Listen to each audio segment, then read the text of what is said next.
नमस्कार. आपल्या सर्वांना नेहमी असे प्रश्न पडत असतात की घरामध्ये लक्ष्मी सदैव स्थिर राहण्यासाठी आपण असे काय करावे की जेणेकरून आपल्या घरात लक्ष्मी माता स्थिर राहील किंवा लक्ष्मी टिकून राहील. कारण आपण पैशासाठी खूप काम करत असतो आणि तसा पैसाही आपल्या घरामध्ये येत असतो, पण तो पैसा स्थिर राहत नाही किंवा टिकून राहत नाही. म्हणजेच घरामध्ये आपल्या लक्ष्मी येण्या अगोदरच तिचे जाण्याचे मार्ग ठरलेले असतात. तर आज आपण आपल्या घरात आलेली लक्ष्मी टिकून राहील किंवा लक्ष्मी प्राप्ती कशी होईल याविषयी थोडीशी माहिती पाहणार आहोत आणि त्याबरोबरच 11 उपाय देखील मी तुम्हाला सांगणार आहे.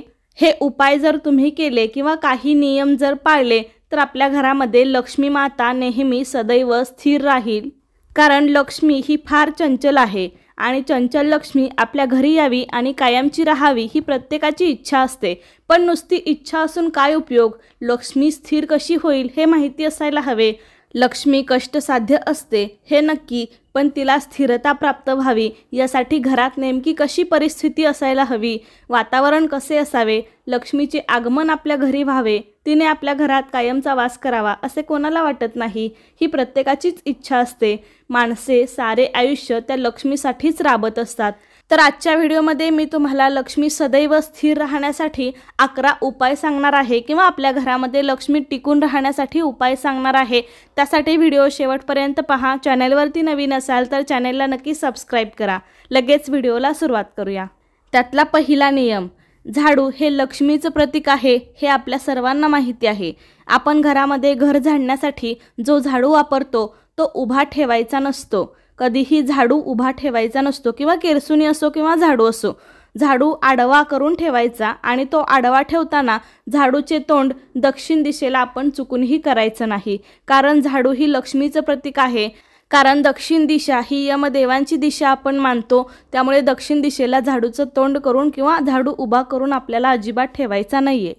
त्यानंतर दुसरा नियम म्हणजे सायंकाळी म्हणजे दिवे लागण्याच्या वेळेस पुढील 3 वस्तू कोणालाही द्यायच्या नाहीत. त्यातलं एक मीठ, दुसरं झाडू आणि पैसे. या 3ही वस्तू लक्ष्मीकारक आहेत. त्यामुळे सायंकाळच्या वेळी किंवा तिन्ही सांज झाल्यानंतर संध्याकाळी आपल्याला कोणीही या वस्तू मागायला आलं तरीही या 3ही वस्तू आपल्याला कोणालाही चुकून सुद्धा द्यायच्या नाहीत. त्याचबरोबर पुढचा नियम म्हणजे संध्याकाळी लक्ष्मी येण्याची वेळ असते हे आपल्या सर्वांना माहिती आहे. घरातून लक्ष्मी म्हणजे पैसे बाहेर जाऊ देऊ नये. त्याचप्रमाणे दही, ताक, लोणी, दूध या वस्तूसुद्धा गायीपासून प्राप्त होतात आणि गाय ही सुद्धा गोमाता आहे म्हणजे लक्ष्मीच आपण मानतो. म्हणून यासुद्धा वस्तू संध्याकाळी कोणालाही द्यायच्या नाहीत. त्यानंतर चौथा नियम म्हणजे घरात जर मीठ सांडले तर ते मीठ कोणाच्याही पायाखाली येऊ देऊ नये. ते स्वच्छ भरून घेऊन पाण्यात टाकून द्यावे. कारण मीठ समुद्रात असते. लक्ष्मी माता ही समुद्रकन्या आहे. लक्ष्मी मातेचा आणि मिठाचा खूप जवळचा संबंध आहे. त्यामुळे मीठ कधीही पायाखाली येऊ देऊ नका आणि सांडले तरी ते असे फेकून देऊ नका. थोडंसं ते पाण्यामध्ये घालून मग ते पाणी तुम्ही टाकू शकता. त्यानंतर पुढचा 5वा नियम, एकदा का सूर्य मावळल्यानंतर घरातील कचरा, भाजीपाला किंवा हळद, दही किंवा इतर वस्तू उकंड्यावर किंवा कचरा पेटीमध्ये टाकू नका. ते तसेच एका कॅरी बॅगमध्ये भरून ठेवून तुम्ही ते सकाळी टाकू शकता. संध्याकाळी टाकल्यानंतर लक्ष्मी मातेचा अपमान होऊ शकतो. त्यामुळे संध्याकाळी आपल्याला केर कचरा किंवा भाजीपाला घराच्या बाहेर टाकायचा नाहीये.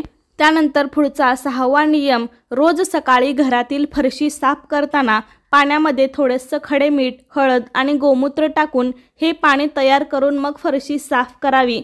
असे केल्यामुळे घरातील निगेटिव्हिटी दूर होते. त्याचबरोबर घराच्या मुख्य दरवाजाचा उंबरा आणि दरवाजा रोज सकाळी स्वच्छ पुसून घ्यावा आणि त्यांची पूजा करावी. असे केल्याने लक्ष्मी माता प्रसन्न होते. त्याचबरोबर पुढचा 7वा नियम खूप महत्त्वाचा आहे. ते म्हणजे आपल्या घरातील स्त्रीरूपी लक्ष्मीचा आदर करावा. मग ती आपली आई असो, बहीण, बायको, मुलगी कोणीही असू शकते. घरातील स्त्री जर आनंदी असेल तर आपल्या घरामध्ये नेहमी सकारात्मकता राहते आणि लक्ष्मी देखील प्रसन्न होते. त्यानंतर पुढचा 8वा नियम म्हणजे आपल्या देवघरामध्ये किंवा पूजेमध्ये माता लक्ष्मीचा आसनस्थ असलेला फोटो असावा. कारण आपल्या सर्वांना माहिती आहे की लक्ष्मी माता ही चंचल आहे. त्यामुळे उभ्या असलेल्या लक्ष्मीचा फोटो शक्यतो आपल्या देवघरामध्ये असू नये. बसलेल्या लक्ष्मीचा, कमळामध्ये बसलेल्या लक्ष्मीचा फोटो आपण देवघरामध्ये ठेवू शकता. त्यानंतर पुढचा नियम, बंद घड्याळ आपल्या घरामध्ये लावू नये, कारण त्यामुळे आपली प्रगती थांबते असे म्हणतात. तसेच पुढचा नियम, आपल्या घरामध्ये तुटलेल्या वस्तू किंवा फाटलेले कपडे ठेवू नये. त्या वस्तूंची किंवा फाटलेल्या कपड्यांची लगेच विल्हेवाट लावावी, कारण असे केल्याने घरातील निगेटिव्हिटी, नकारात्मकता दूर होण्यास मदत होते आणि आपल्या घरातील वातावरण प्रसन्न राहते. त्यानंतर पुढचा नियम ही खूप महत्त्वाचा आहे. प्रत्येक अमावस्येला माता लक्ष्मीला तांदळाची खीर नैवेद्य म्हणून दाखवावी. असे केल्याने माता लक्ष्मी प्रसन्न होते.